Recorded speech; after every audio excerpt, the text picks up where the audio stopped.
these are the top 10 best heroes to rank up in Marvel Rivals. Now if you're someone who is trying to grind competitive, then you found the right place. Now do keep in mind that this video is purely for those people who are trying to rank up. If you're already diamond and above, then this video is not for you. And the heroes that I'm gonna be putting in this video are not really meta heroes, you know, Hela and Hawkeye. That's usually just in the higher elo. So I'm gonna start off with Vanguards and then Strategists, and then we're gonna go with Duelists. And I will try to at least get 3 characters in each role. So we're starting off with Vanguards. Let's talk about Doctor Strange. Now Doctor Strange is actually the best tank. You could be in bronze, he's like the best tank. You can also be in the highest rank possible, and he's still the best tank. And the reason why I put him in this list is because he's not very hard to play. Obviously his shield is pretty solid, it doesn't have a cooldown. His damage is also pretty good, especially that dark magic. And should we even talk about his ultimate? I mean, his ultimate is probably one of the best tanks ultimate out there. And let's be honest, not a lot of people are playing Vanguards nowadays, so if you try to learn Doctor Strange, then it's gonna be really good for you, so you can adjust for your team. Now I do want to give a little tip for Doctor Strange. Before you ult, you might as well stack up your dark magic, because with this ult you can damage the soul and the body itself. And if you stack your dark magic, it deals damage to both of them, not just one of them. So as you can see, it deals a lot more damage. The second tank in the list is gonna be Penny Parker. Penny Parker is like the noob stomper. They don't really know how to deal with Penny Parker. First of all, she's really good in defense. You can kinda make her work in attack, but I don't really recommend it. She's mostly good in defense. As long as you don't put that nest like in the open, then they have no idea how to kill you. They're gonna be so scared to go in, or if they do go in, they just die because they have no idea what they're doing to you. You also have a stun, so you can be very annoying. You can stop a lot of ultimates with the stun. And the traps, they have no idea how to deal with the traps as well. You can literally put traps in the front of the door and they're still falling for that. And a small tip for Penny Parker, you can actually increase the range of your nest by using your E ability or this ability. I'm not sure what it is on console. So as you can see, it doesn't reach this bot, and if I do this,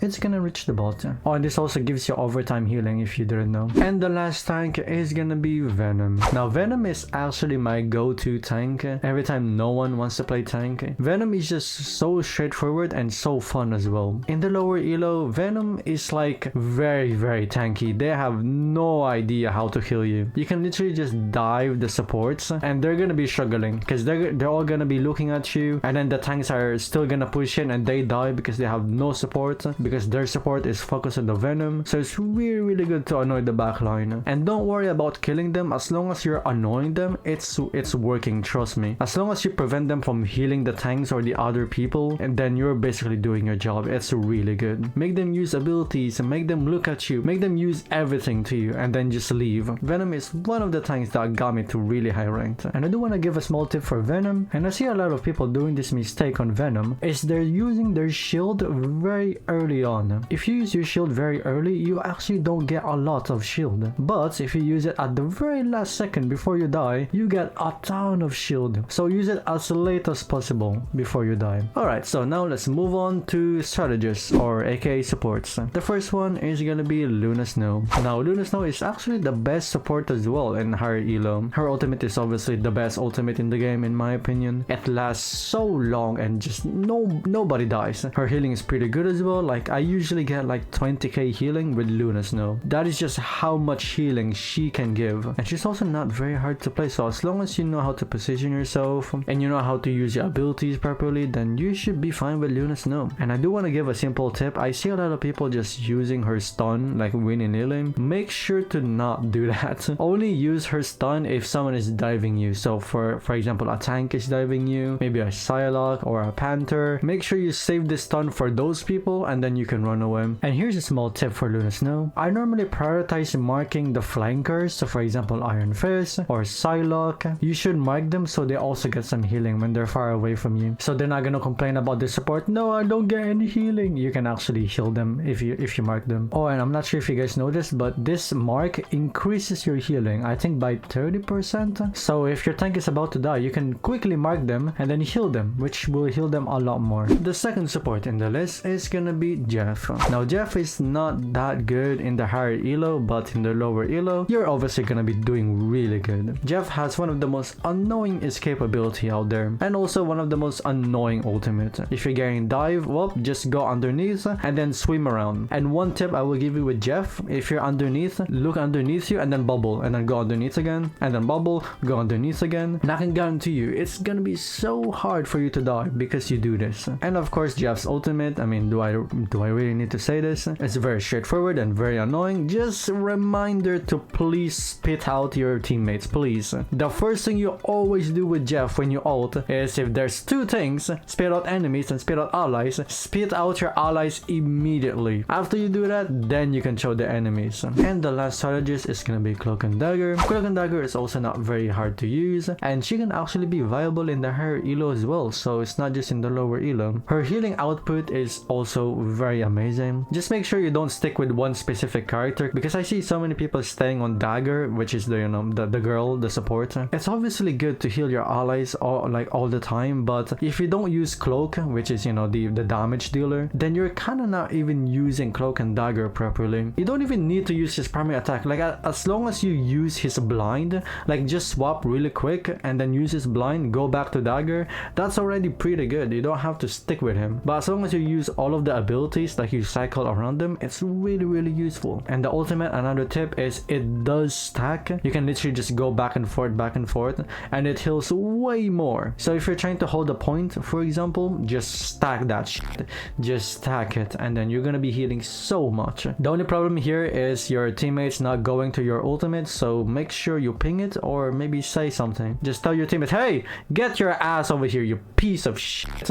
Like, if you want healing, get over here. Maybe not that aggressive, but you know what I mean. And now let's talk about the duelists, aka the damage dealers. The first one in the list is gonna be Moon Knight. Now, Moon Knight is just very annoying in the lower elo, especially because they don't really know how to flank you properly yet, and they have no idea how to deal with you yet. So as long as you know how to use Moon Knight, so just use your Onk, or like the little mark thing, and then just shoot the mark, and then they have no idea, because their reaction time is so slow, because they are low elo, then they're most likely gonna die. I do recommend, if there's a wall behind them, I would recommend putting it behind them, so it's gonna force them to look behind them, you know. And also another tip, you get your ult so fast with Moon Knight, so I do not recommend holding on to your ultimate. Don't wait for them to all stack up, trying to get triple kill or and all that stuff.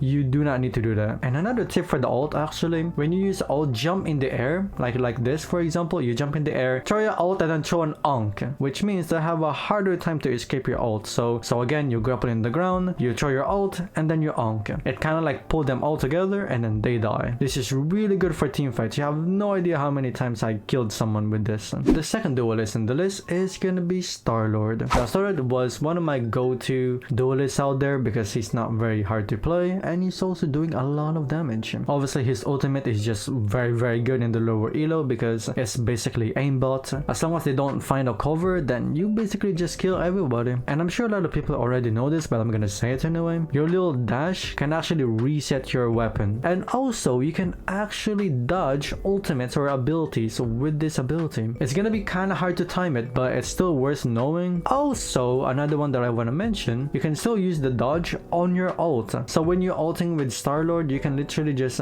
fly in the air, kill them. You don't want to reload, oh, just dodge. And you know this ability right here where he does like little AoE damage, you can actually use this while flying. So use this ability, fly around, and it's gonna be so hard to target you. The third one in the list is gonna be Iron Man. Iron Man is like a noob stomper as well. Iron Man just deals quite a lot of damage, especially on tanks, especially because in the lower elo they don't really know how to use Hawkeye or Hela. I don't recommend flying too high though, because at the end of the day they can still all look at you and you just die really quick. Just try to find cover, shoot, find cover. As long as you have a cover all the time, then you should be fine with Iron Man. And make sure you always use your E as well. Like, I literally spam this ability. As soon as it's off cooldown, I use it. This is your bread and butter. It deals so much damage with this. And I don't see a lot of people using the beam as well. You use this ability, you use your beam, they die. Trust me, they do so much damage. And then the last duelist is gonna be Punisher. Now Punisher is obviously just really strong in the lower elo, especially because they have no idea how to counter the turret as well. As long as you're not in the open and just using a turret willy-nilly, then you should be fine. But I actually don't even recommend that much using his turret form. This might be a hot take, but I actually think that's his worst ability. I would recommend just using your normal gun, and the shotgun, it hurts, and your ultimate. Okay, listen to me carefully, okay? I cannot stress this enough. When you ult as Punisher, first of all, you're CC immune, you cannot be stunned, and second, you do not need to be up close and personal. I cannot stress this enough. You can literally be like 15 meters away, 20 meters away, you still doing so much damage. I don't know why I see so many people using Punisher ult right in front of their faces. Like you do not need to do that. So yes, that's everything in this video. Do you guys agree with me or not? Let me know down in the comments below, what do you guys play to rank up in Marvel Rivals? And do keep in mind that this is only my opinion, obviously, so do not take it personally. So that's it for today, guys. Hope you guys enjoyed it, and I'll see you guys next time. See you, everybody.